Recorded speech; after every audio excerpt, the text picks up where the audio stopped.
Welcome in, everybody. Today we're going to do a deep dive into someone who, well, let's just say he really shook things up Oh, in yeah. the spiritual world. Jiddu Krishnamurthy, a 20th century thinker, and wow. Quite a story. His story is wild. We've got biographical excerpts, lots of them, and Yeah, it's not straightforward at all. not straightforward is an understatement. I mean, So many twists and turns. yeah, and imagine being a teenager Yeah. and being told you are destined for spiritual leadership. Yeah, you are the chosen one, right? I mean, that's kind of a classic. It's a classic Yeah, a recurring theme across so many cultures. across so many cultures and in history, but But this one. this one has a twist. Oh, yeah. So, okay, let's set the scene. 1909, India, a beach. Oh, Krishnamurthy is 14 years old, 14 years old. just hanging out, And in walks Charles Leadbeater. and he's a big deal. Huge deal. Prominent theosophist. Now, for context for people, Yeah, theosophy. It's this fascinating blend, like ancient wisdom from Hinduism, Buddhism, but also modern thought. And they're all about a universal brotherhood. It's a beautiful concept. It is. But anyway, Leadbeater. Leadbeater sees Krishnamurthy and something clicks. Leadbeater thinks he's found the vehicle, like literally the vehicle. Like the actual person? Yes, for the world teacher. Like a spiritual celebrity in the making. Yes. Wow. So then Who heavens? enters Annie Besant. The president of the whole Theosophical Society. Yeah, the He president. becomes like his surrogate mother. Yes. She's guiding him, right, toward this monumental destiny that Leadbeater has basically laid out. Yeah, and they even create an organization, the Order of the Star in the East, The Order of the Star in the East, to promote to promote Krishnamurthy. as this, well, I mean, come on, a spiritual superstar. That's what it is. I mean, can you imagine that pressure? No, I can't. That responsibility at that age to be told you hold the key to humanity's spiritual evolution. It's hard to even fathom, and don't forget, this is all happening during a time of huge change in India. British rule, Yeah, you can't separate that from the story. You can't, so it's like we're already I see seeing layers upon layers. layers, yes. Krishnamurti is being shaped by all these different forces. You've got this ancient spiritual tradition, Thought what's baggage? all the expectations, and then he's exposed to Western thought, Western culture, So he's being pulled in these different directions. and then tragedy strikes. Oh, yeah. His brother, Nitya, Nitya, right. dies from tuberculosis, 1925. 1925. And this is a turning point for Krishnamurthy. It's a huge turning point because, Loss just shakes us, right? It shakes our beliefs. it does. It makes you question everything. I mean, I've experienced it, When I lost someone close to me, it changes things. Oh, absolutely. And so So for Krishnamurthy. it's in the wake of this loss that you see the cracks forming between him and the Theosophical Society. He starts questioning everything. Everything. Their doctrines, their structure, like everything they stand for. He's on this quest for truth. Yeah, But the paths in front of him, they don't seem to fit anymore. they don't. And this leads us to 1929. This is a pivotal moment. Sends shockwaves through Through the spiritual world. the spiritual world. Uh-huh. Picture it. The Netherlands, a gathering of the Order of the Star.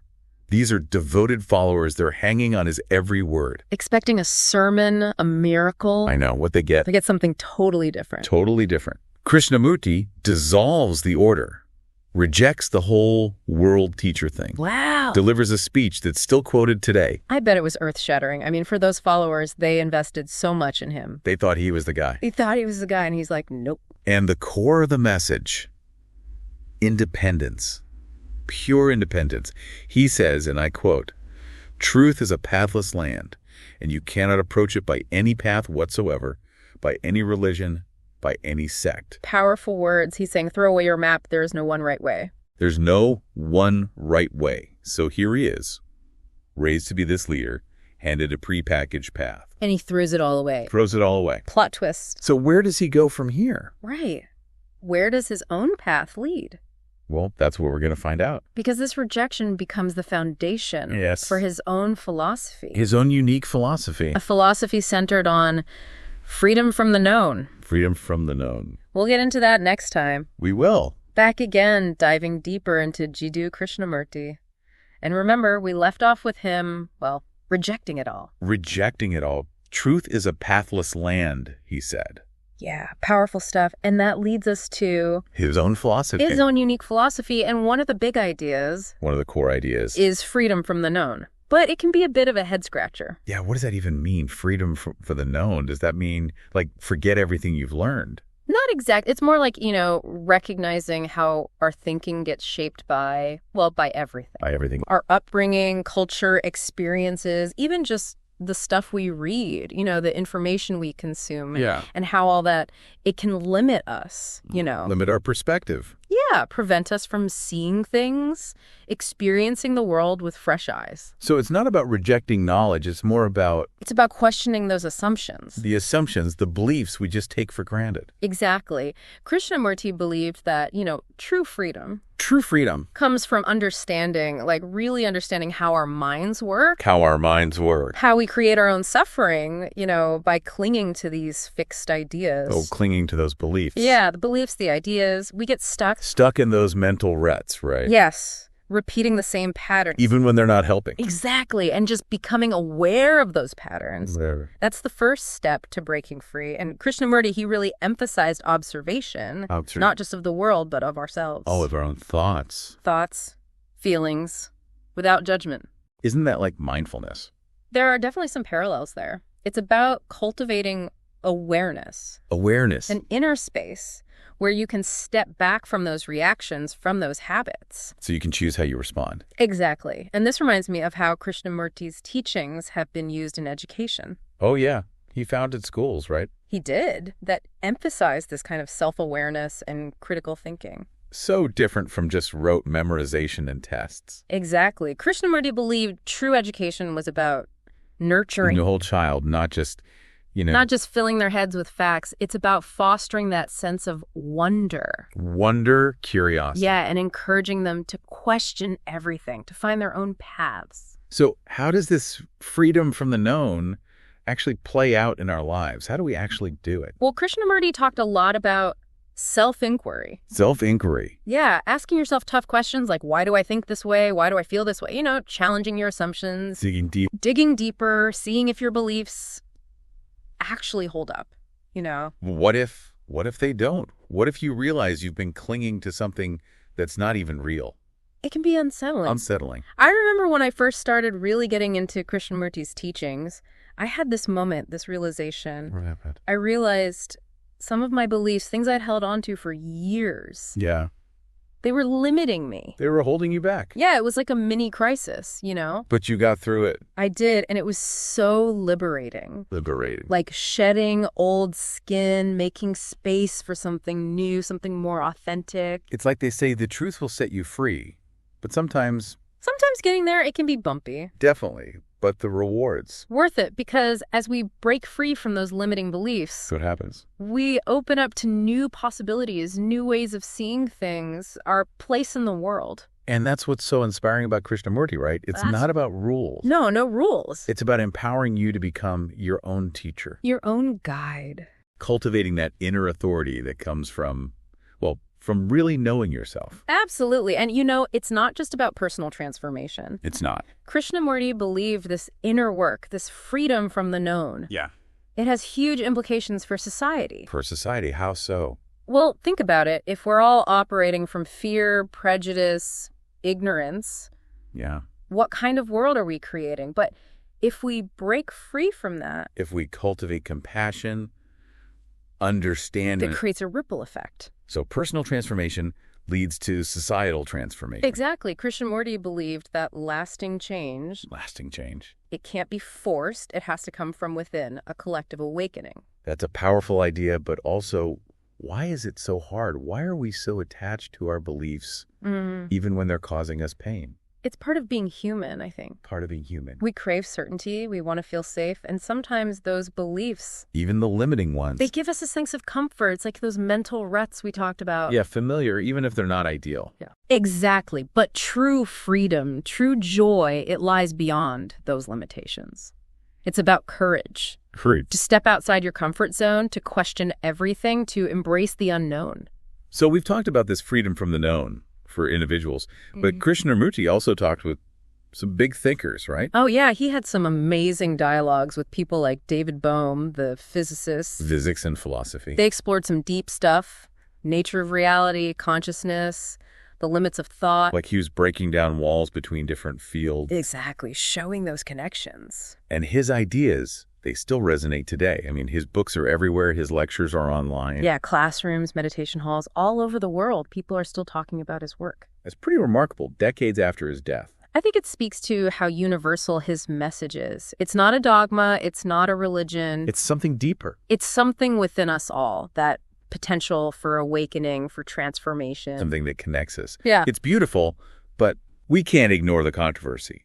The claims made by Radha Rajagopal Sloss. Yeah, that's an important part of the story. It raises questions about spiritual authority and, well, the challenges of living up to your own teachings. Because even though Krishnamurti rejected that traditional guru role, Yeah, he was still a public figure. absolutely. His life was under scrutiny. And I think it's important to approach this with nuance, you know? We can learn from someone without putting them on a pedestal. Right, they're human. They're human with flaws and contradictions. It's about taking what's valuable and integrating it into our own lives. Exactly, finding our own truth, our own path. So, as we wrap up this part, Yeah. I want to ask you, the listener, Yeah. have you ever encountered a teaching, a belief that really resonated with you, but then as you grew, it just didn't fit anymore? How did you navigate that shift, that change in perspective? It's something Krishnamurti himself went through. Yeah, in a big way. We'll explore that more in the next part, but for now, Take some time to reflect on that question, see what comes up. welcome back to our deep dive on Jiddu Krishnamurthy. And wow, We've covered a lot of ground, haven't we? we have, from his, well, pretty unusual beginning In that break from theosophy, just wow. to freedom from the known, right? The power of observation, asking yourself the tough questions, even how his ideas have been used in education. It's a lot. It is, and I think what's striking is how Krishnamurti never said, I have all the answers. He wasn't about building like a following. Not a cult leader. Not at all. He wasn't interested in a rigid system of beliefs. Not a one-size-fits-all kind of guy. No prepackaged enlightenment here. Right. He was more about like, Encouraging you to become your own authority. yeah, turn inward, question everything. To find your own truth. Which, let's be honest, can be kind of daunting, right? It's way easier to follow someone else's map. It is. It takes courage to like step outside that comfort zone. To embrace the unknown. But Krishnamurti believed that was the only way to truly break free. From the limitations, right? Yeah. To see things with fresh eyes. Yeah, and it makes me think, how often do we just settle for those easy answers? Or cling to beliefs that aren't even helping us anymore. Yeah, like we're scared to let go, even if it means we're holding ourselves back. It's the fear of uncertainty, right? We want to feel safe, in control. But sometimes the biggest growth comes when When you surrender to the unknown. it's kind of paradox, isn't it? Like to find true freedom, you got to let go of the things you think are holding you together. Exactly. It's like that leap of faith. A leap of faith. Trusting that you'll figure it out as you go. And that trust, that's at the heart of Krishnamurti's message. It is. And it's a message that I think is even more relevant today. The world feels so chaotic. So much information, so many choices. You feel pressure to conform, to fit in. It's easy to feel lost. Yeah, searching for something to hold on to. But Krishnamurti reminds us, the answers aren't out there somewhere. They're within us, waiting to be uncovered. through that self-inquiry, through questioning, through really observing ourselves. And it's not a one-time thing. Oh, no. It's a journey. A lifelong journey. No finish line. You never just arrive. Exactly. It takes the pressure off. It does, right? It's not about being perfect. It's about, It's about constantly growing, evolving. that's the beauty of it, right? You can always go deeper. Explore further, refine your understanding. It's an invitation to never stop learning. To keep questioning, keep searching. And that's what makes Krishnamurti's work so timeless. It's not tied to a specific dogma or religion. It's about that human need to find truth, meaning to free yourself from suffering. A quest we can all be on. No matter who you are, what you believe, And it can change everything. not just for us, but for the world. Remember how we talked about personal transformation rippling outward? Yeah, creating a more peaceful, harmonious world. It's a beautiful idea, and it starts with that willingness to awaken, To awaken to who you really are. to break free from limitations, and to, well, embrace the unknown. With an open heart and an open mind. So as we wrap up our deep dive on Jiddu Krishnamurthy, It's been a pleasure exploring his work with you. One final thought to leave you with. Yeah, a thought to ponder. Krishnamurthy often talked about the greatest revolution being the one within. A revolution of consciousness. When you break free from all that conditioning. In that revolution, it starts with awareness. Realizing you are not your thoughts, you are not your beliefs. That you're something much greater. That's when the real journey begins. And it has the power to change everything. Thanks for joining us on this deep dive. We hope you found it thought-provoking, maybe even challenging. Keep questioning, keep searching, and keep that flame of truth burning. Until next time.